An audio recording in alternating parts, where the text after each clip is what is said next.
মোহাম্মদ ইউনূস হাসিনাকে বাংলাদেশে ক্ষমতাচ্যুত করার পরই এই ইউনূসকে ঘিরে স্বপ্ন দেখতে শুরু করেছিল বাংলাদেশ।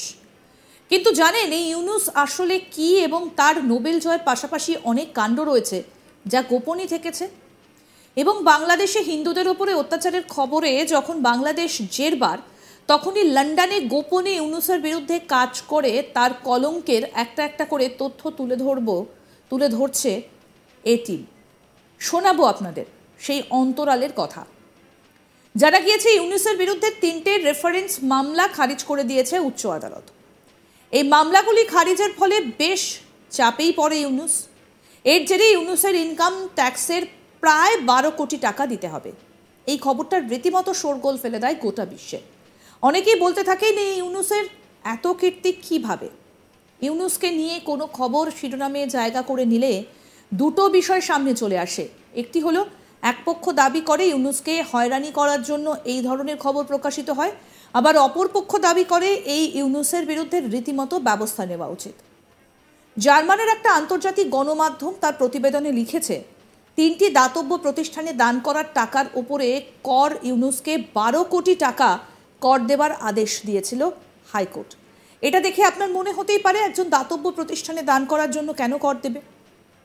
এর পেছনে আদৌ কোনো উদ্দেশ্য রয়েছে নাকি তাকে হয়রানির জন্য এই রায়? সূত্রের খবর 2010-2011 সালে ইউনূসের মোট সম্পত্তির পরিমাণ ছিল প্রায় 56 কোটি টাকা এবং তিনি কর দিয়েছেন প্রায় 1,37,00,000 টাকা। 2011 ও 12 সালে তার আয় ছিল প্রায় 10 কোটি টাকা এবং তিনি কর দিয়েছেন 1,36,00,000 টাকা। জানা গিয়েছে এরপর তিনি তার ব্যক্তিগত সম্পত্তি থেকে নিজের নামে প্রফেসর ইউনূস ট্রাস্টকে 56,50,00,000 টাকা, ফ্যামিলি ট্রাস্টকে 5,02,00,000 টাকা এবং ইউনূস সেন্টারকে 5,69,000 টাকা দিয়েছেন। ফলে তার সম্পত্তি কমে দাঁড়িয়েছে 2,60,00,000 টাকা। 2012-13 সালে ডক্টর ইউনূসের মোট আয় প্রায় 7 কোটি টাকা হলেও তিনি কর প্রদান করেন মাত্র 8.5 লক্ষ টাকা। এই কর বর্ষে তিনি প্রফেসর মোহাম্মদ ইউনূস ট্রাস্টকে প্রদান করেন 8,15,00,000 টাকা। ফলে তার মোট সম্পদের পরিমাণ দাঁড়ায় 71 লক্ষ টাকা। একইভাবে 2013-14 কর বর্ষে তিনি প্রায় 8 কোটি টাকা আয় করলেও কর দেন শুধুমাত্র 33,000 টাকা। উক্ত কর বর্ষে তিনি প্রফেসর মোহাম্মদ ইউনূস ট্রাস্টকে 7,50,00,000 টাকা এবং ইউনূস ফ্যামিলি ট্রাস্টকে 15 লক্ষ টাকা প্রদান করেন। এই বছর শেষে তার সম্পদের পরিমাণ হয় 76 লক্ষ টাকা। মোট সম্পদ এবং প্রদত্ত আয়করের পরিমাণ উল্লেখযোগ্য পরিমাণে কমে যাওয়ায় আয়কর দফতর ডক্টর ইউনূসের 2011-12, 12-13 এবং 13-14 কর বর্ষের ফাইল ফের দেখে এবং সেখান থেকে দেখা যায় এই 3 কর বর্ষে তিনি প্রফেসর মোহাম্মদ ইউনূস ট্রাস্টকে 72,15,00,000 টাকা, ইউনূস ফ্যামিলি ট্রাস্টকে 5,17,00,000 টাকা এবং ইউনূস সেন্টারকে 5,69,000 টাকা, অর্থাৎ সর্বমোট 77,37,69,000 টাকা দেয়। এর ফলে ডক্টর ইউনূসের ব্যক্তিগত সম্পদ এবং প্রদত্ত করের পরিমাণ উল্লেখযোগ্য পরিমাণে কমে যায়। আয়কর আইন 1990-এর 4 নম্বর ধারা অনুযায়ী উক্ত দান আয়কর অব্যাহতিযোগ্য নয়।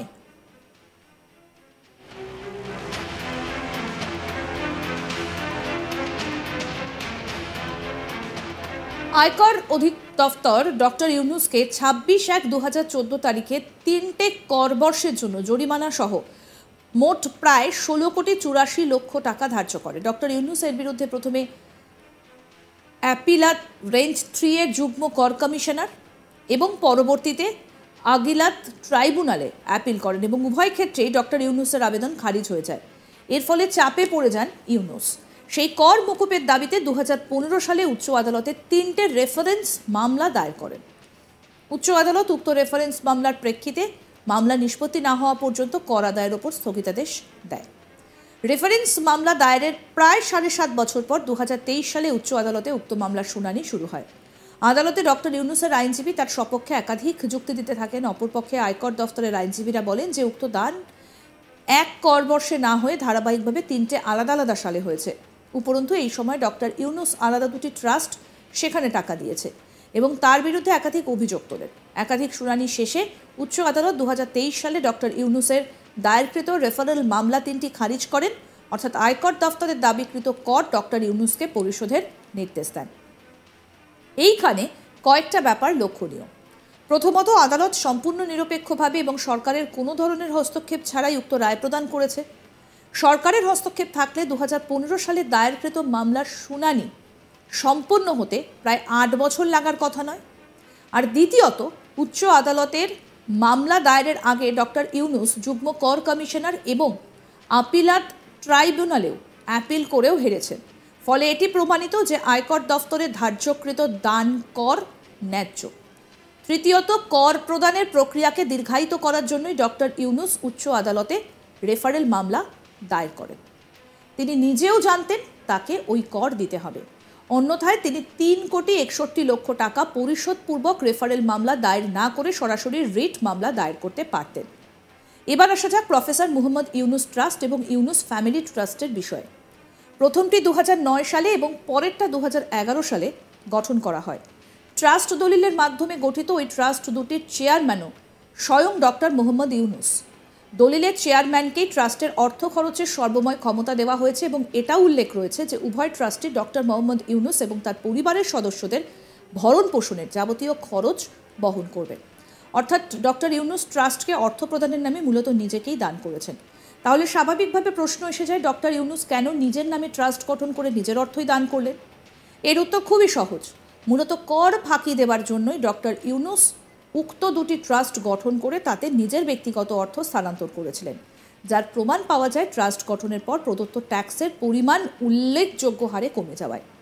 উপরন্তু নামে দাতব্য ট্রাস্ট হলেও গঠনের প্রায় 1 যুগ পরেও এই দুটি ট্রাস্টের একটি দাতব্য কাজের জন্য উদাহরণও তৈরি করতে পারেনি, অর্থাৎ একটাও দাতব্য কাজের উদাহরণ নেই। এবার একটু বিশ্লেষণ করা যাক অর্থনীতির বিষয়। অর্থনীতির অধ্যাপক ডক্টর মুহম্মদ ইউনূসকে আয়কর সংক্রান্ত বিষয়টা খুব একটা বোঝেন না এমন মনে করার কিন্তু কোনো কারণ নেই। দেশের অর্থনীতিতে আয়করের গুরুত্ব সম্পর্কেও সম্যক ধারণা রয়েছে ইউনূসের।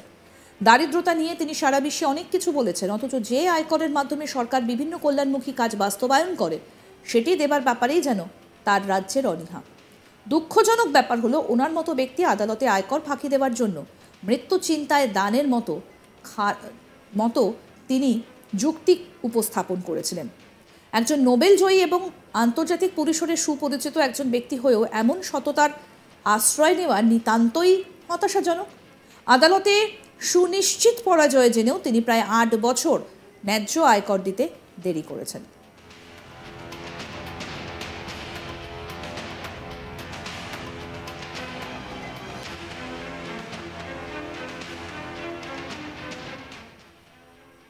আরও আপডেট পেতে দেখতে থাকুন আজ তাক বাংলা, সাবস্ক্রাইব করুন।